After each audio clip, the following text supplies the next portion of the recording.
Good morning, you guys. We are entering month 3 of this bulk and I have a lot to fill you in on.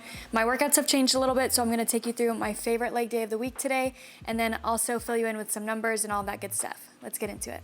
All right, I'm gonna be starting this workout off with hip thrust. I do 3 sets of 10 with a working set to start off of 15 reps. Of course, the working set is gonna be a little bit lighter just to kind of warm up this movement. And during this bulk, I always start off with either hip thrust or an abduction movement because those two movements specifically target your upper glutes or that shelf part of your butt, and that is specifically what I want to work on. So incorporating that in the beginning of my workout is super beneficial because it is when I have the most energy and can really put on the most weight and tax that muscle as much as possible.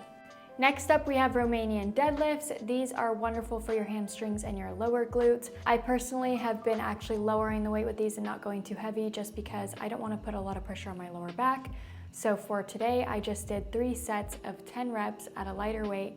I maxed out on 35s on each side, which really isn't too heavy for myself, but it felt really good. I felt comfortable doing it and I targeted exactly where I wanted to target.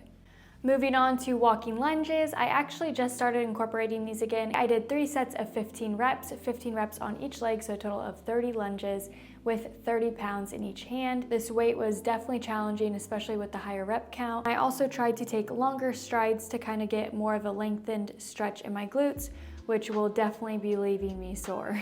Second to last movement I'm doing is the abduction machine. I absolutely love this one. This one's probably my top favorite right now. And what we did today was 4 sets of 12 reps, leaning forward in the chair to get that lengthened position in your glutes. And then I increased the weight each time I did it.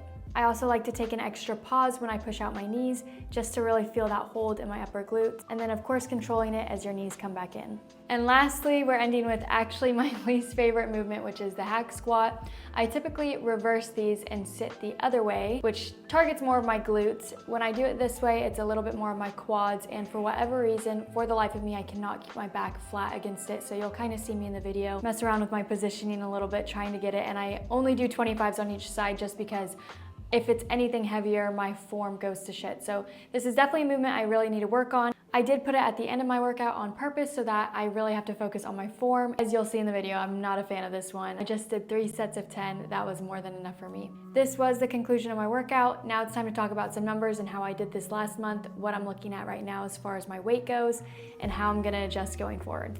Whew, all right, you guys, we are now on week 11 of this bulk. I'm sorry I did not do a quicker update. I just honestly haven't had much change going on. Truth be told, I'm really struggling with my eating. I haven't been going up in weight as much as I would have liked. I am at 133 right now, which is about 7 pounds from where I started, so not terrible, but definitely slower than what I anticipated going into this. We still have 3 months left of this bulk, and I'm very excited to get it into gear and hopefully be at least 140. As I'm gaining weight, obviously it's getting a little bit harder to maintain and let alone eat more and gain more. So it's interesting because obviously my first bulk, I didn't have as much trouble gaining the weight, but I also started at a much lighter weight. So other than that, not many updates have been going on, but I wanted to fill you in real quick, give you complete transparency and show that if you don't put in the work, you don't get the same results. If you're struggling eating, you're not the only one, but try to really get it into gear and finish anything you do strong, no matter if you have some bumps in the road. Thank you always for watching, and I'll see you in the next one.